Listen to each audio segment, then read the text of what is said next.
This one's old. This one's new. Watch this vid and find out which one is right for you. Hey there, I'm John. This is Two Brothers RC, and this is the tiered showdown between the E-flite 64mm A-10 Warthog and the brand new 64mm A-10 Warthog from Freewing. Now, every time I stray from making objective review vids and post a tier ranking that doesn't automatically favor Freewing, some Freewing fanboys come into my comment section and complain that I wasn't being fair to Freewing, despite being one of the only channels that actually flies Freewing jets and generally says they're awesome. Just because Freewing doesn't always win in a tiered ranking doesn't mean that I'm biased against them. Does anyone remember the Freewing F-1690 versus E-flite F-1680? Oh yeah, it kinda dominated the 80, didn't it? So much for that anti-Freewing bias, huh? Let's dive into this and see which jet comes out ahead in the totally biased, not even pretending to be objective, Two Brothers tier ranking system. We're going to compare these two jets based on their ease of flying, maneuverability, ease of assembly, takeoff and landing, ease of modifying, flight time, and whether I think they're worth owning. Comparing ease of flying, I think that it's a given that the E-flite Warthog is designed to be easier to fly. After all, Horizon literally markets it as a perfect first, larger, twin-powered jet model for a wide range of pilots. It's not a 1-to-1 scale Warthog in terms of appearance, but it's got a lot of power, and it's also very docile. If you didn't modify it like I did, it could easily be one of the first jets you'd ever fly. It's very forgiving and very easy to operate. By contrast, the Freewing Warthog is a very different beast. It's not marketed as a beginner jet. It's definitely aimed at pilots that have more skill and understand more about how to fly than your typical first jet pilot does. The Freewing Warthog is very true to scale. It almost looks like a 1-to-1 miniaturized Warthog, even down to the formation lighting that nobody asked for but Freewing insists on installing anyway. I'm mostly kidding, the lights are actually pretty cool. I just wish that you could turn them off easily. It takes a bit more work to fly the Freewing Warthog, as it feels more twitchy by comparison and feels less forgiving while maneuvering. In general, I would have to say the E-flite Warthog is an easier jet to fly between these two, which makes sense because it was obviously designed to be. The E-flite Warthog earns an S, and the Freewing Warthog earns a B. In terms of maneuverability, I do need to disclose once more that the E-flite Warthog here is not only 4 years old, it's also modified with rehinged ailerons with metal aileron and elevator servos for longevity.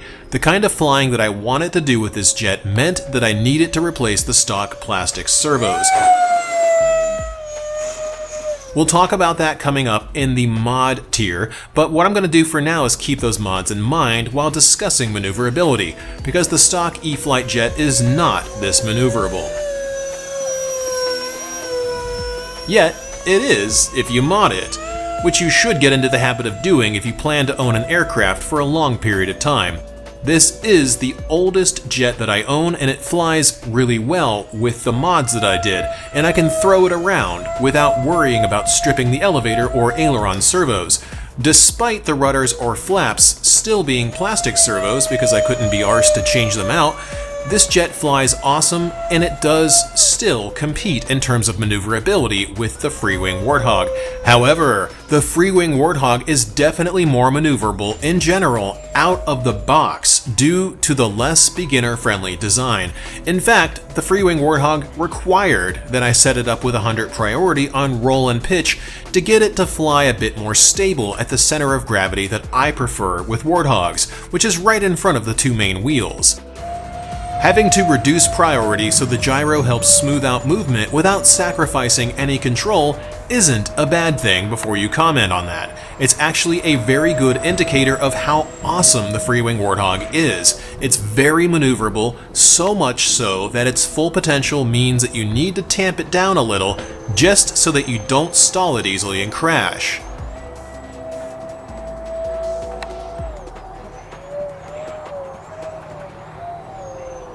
The E-flite Warthog can do stupid stuff just like the Freewing Warthog. In fact, the stupidest thing that they both do is inverted high alpha. The Freewing jet has no issues doing it, and neither does the E-flite jet, but overall, out of the box, the Freewing jet does everything better. Like most things that it does, it's generally a better jet. It's more maneuverable, and the Freewing Warthog earns an S here, while the E-flite Warthog earns an A. Moving on to ease of assembly, the Freewing Warthog is brand new, so it's got the current gen style of assembly with a pair of carbon rods and click buttons to make the wings connect to the fuselage. No ribbon cable is required, thankfully, and it's all quick connects. It's very easy to put together. The E-flite Warthog, however, has a solid one-piece wing, so no fussing about with any carbon spars. You plug the wing into the fuselage with the quick connects, then screw in 4 hex screws with a 2mm hex driver. Either jet is very easy to assemble and doesn't require very much effort at all. I personally found them to both be S tier in this regard, and for me, there's no clear winner in this category.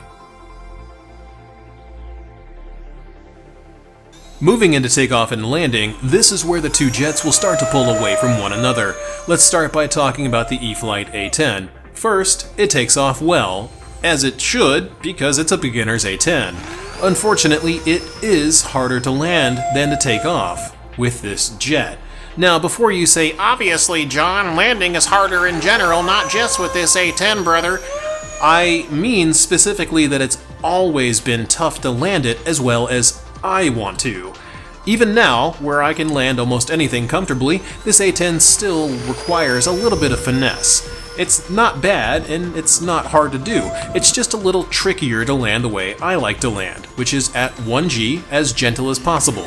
If you're not flying it down to the ground with a touch of thrust on the backside of the throttle, it's gonna slam into the ground like a Navy jet, and it won't be pretty.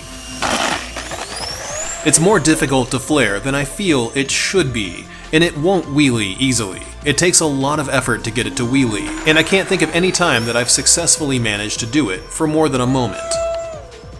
However, one area where the E-flite Warthog shines 100% over the Freewing Warthog is with the Spectrum tech that comes stock inside of the bind and fly jet. If you're flying Spectrum like I am, you get free thrust reverse. This is actually huge because the Freewing jet doesn't have this tech. You need a physical servo port on an 8-channel receiver to do thrust reverse on the Freewing Warthog.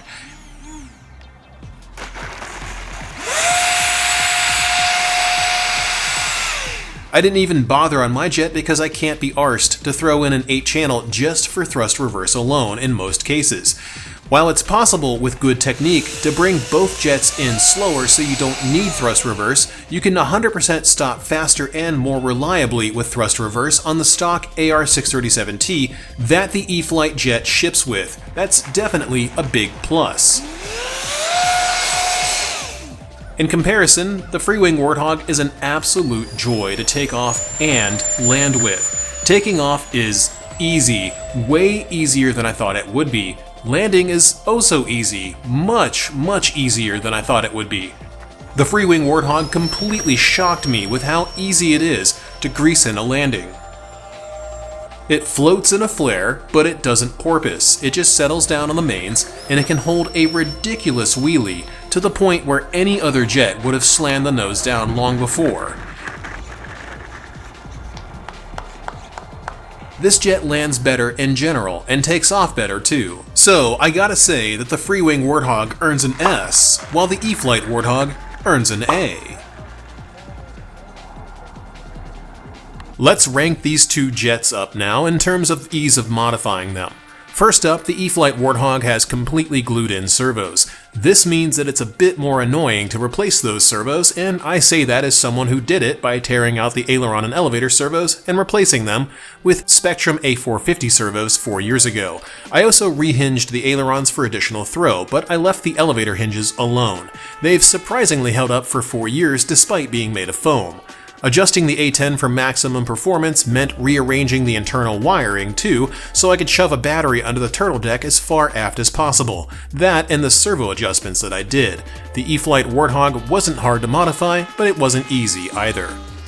The Freewing Warthog required that I take apart the battery tray to figure out which lights were the formation lights, then take the tail apart and run servo leads to the tail so I could wire the formation lights and the vertical stabilizers together with the lights up front so I could turn them on or off at whim using a light controller. Also, the empennage servos, aka the rudder and elevator servos, are both glued in place, but the wings aren't, they use servo boxes. So if you ever have the empennage servos fail, you've got an annoying bit of work ahead of you to replace said servos, similar to the annoyance factor of modifying the E-flite A-10. I don't see a clear winner in this tier either, and I'm giving both jets a B as a result. In terms of flight time, both jets were tested against one another on the exact same battery, a pair of SMC 4400 green lipos, flying as I usually would for any normal video that we create. The flight time of the E-flite Warthog was 6 minutes and 41 seconds, landing with 3.8 volts per cell because I use voltage telemetry instead of a timer because I like my batteries to not be destroyed when I'm done flying them. The Freewing Warthog flew for 6 minutes and 13 seconds and landed just below 3.8 volts per cell. Both jets got amazing flight times on these great batteries, but the E-flite jet is obviously just a little bit better. But in this case, I'd have to say the E-flite Warthog edges out the Freewing Warthog with an S, while the Freewing Warthog earns an A. Our final tier is whether they're worth owning, and this is perhaps the most subjective tier of all. Though I am going to try to make it as objective as I can while still giving you my thoughts. Let's talk price. The E-flite Warthog is currently priced at $479 in bind and fly configuration, which means that it comes with a receiver ready to go, with no extra money required. If you're flying the Freewing Warthog, it's $10 more, $489 to be specific, and it doesn't come with a receiver because it's a plug-and-play jet. The Freewing Warthog, at the price it's sold for, also has some features that the Freewing Warthog doesn't come with. The Avian ESC in the E-flite version allows for thrust reverse and differential thrust without any additional physical servo channels. There's another thing that it does, but I can't talk about it just yet, but it's super cool and is actually on display in this video. But I don't want to get sued, so I won't say what it is until I can, so hang on, you'll find out as soon as I can tell you, and I promise it's actually really important and the headline of an upcoming video. So the E-flite Warthog still holds up even 4 years later for Spectrum users. The smart tech that it ships with makes it versatile and gives you voltage telemetry out of the box too, so you can avoid running your 6-cell packs below 21 volts under load so they don't get damaged when you're flying them, which is far superior to flying with a timer. The Freewing jet costs more and requires a receiver. On my setup, I used an 8360T receiver, which adds an additional $159 to the price, so the jet is actually $650 rounded up. Still, you can see that it flies awesome. Really well, in fact. The 8-channel gives me a stabilized nose wheel, which I refuse to fly without anymore because it's too useful, and I can control the formation lights with the flick of a switch. The Freewing jet is absolutely worth every bit of money they're asking for. I'd call it S tier for sure. I'd also say the E-flite jet is S tier here too. I think most people are going to find that the Freewing jet is more true to scale and they won't mind the higher cost of it.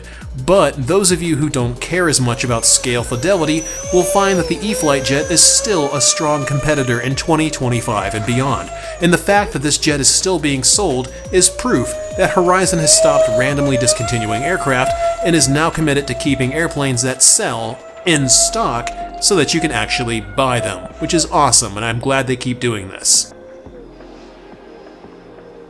All that said, huge thanks goes out to our channel members on twobrosrc.com/supporters, and a very special thanks goes out to our mega fans, Sarasota RC Squadron, Michael Smith, JR Man, Todd, N411X, and Jeff Baker, along with our ultra fan, TBRC fan.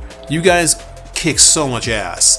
Coming up soon will be the twin review, a first on TBRC, of the FMS 1450 F4U Corsair and P-51 Mustang.